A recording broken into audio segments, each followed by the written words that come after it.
Salut Foll, c'est Raphaël, on se retrouve pour une toute nouvelle vidéo Lego Review. Aujourd'hui du Paper Bag 3726, sorti en février 2026, recommandé pour 7 ans et plus dans la gamme Lego Batman. Évidemment, prix public de 3,99 € pour 35 pièces. On va parler du Paper Bag Batman, Bruce Wayne et le Batsuit, en commençant directement avec les deux minifigurines. Juste ici, vous avez la chaîne de Bruce Wayne, une chaîne exclusive à ce Paper Bag, en tout cas dans la configuration, car effectivement aucun élément de cette minifigurine n'est jamais apparu par le passé. Donc on va commencer du coup par les cheveux, largement utilisés sur la chaîne de Tony Stark par exemple dans la gamme Marvel, que de la tête, elle est apparue sur pas moins de 27 mini-figurines au fur et à mesure des années, en passant du coup par la gamme Marvel, en passant par DC sur pas mal d'itérations de Batman, et même dans la gamme Star Wars, sur le film de Kaz par exemple.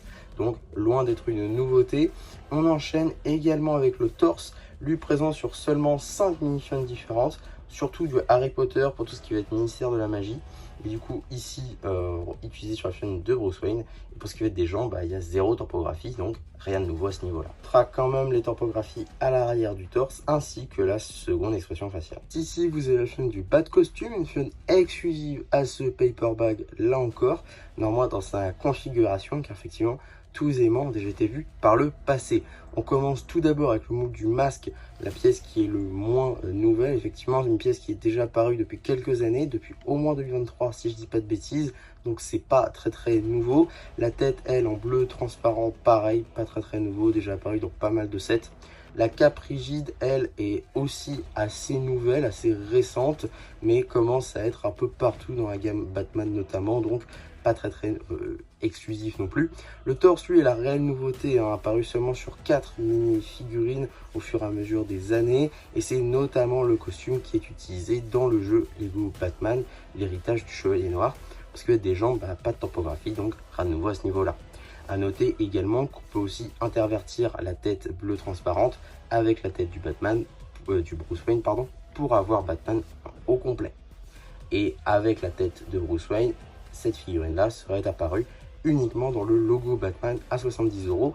Donc l'avoir ici, c'est plutôt cool. On sera tout de même les topographies à l'arrière du torse. Voilà, je viens de présenter. Il nous reste donc cette petite construction-là pour y placer le costume de Batman avec des lasers pour un peu de sécurité, un petit rangement pour un batarang qui va avec, un petit écran avec 2 pièces topographiées, avec des commandes et tout, c'est plutôt sympathique. Maintenant, rien d'exclusif, on est d'accord.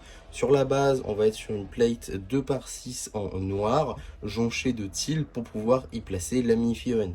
On peut évidemment bouger les lasers, et sur le dessus, c'est tout lisse grâce à ces teal biseautés. Évidemment, on peut donc y placer comme ceci le Batsuit. Et voilà comment ça rend. C'est plutôt pas mal. Donc vous l'aurez compris, globalement c'est vraiment une petite construction. Et l'intérêt principal va être surtout les deux mini-figurines qui, mine de rien, pour 4 €, c'est plutôt intéressant. En tout cas, voilà pour ma vidéo sur ce petit Paper Bag. J'espère en tout cas que ça vous aura plu. Surtout, n'hésitez pas à me le dire en commentaire. N'hésitez pas non plus à liker la vidéo, à vous abonner, à partager. Et moi, c'était MC qui vous dit bye bye.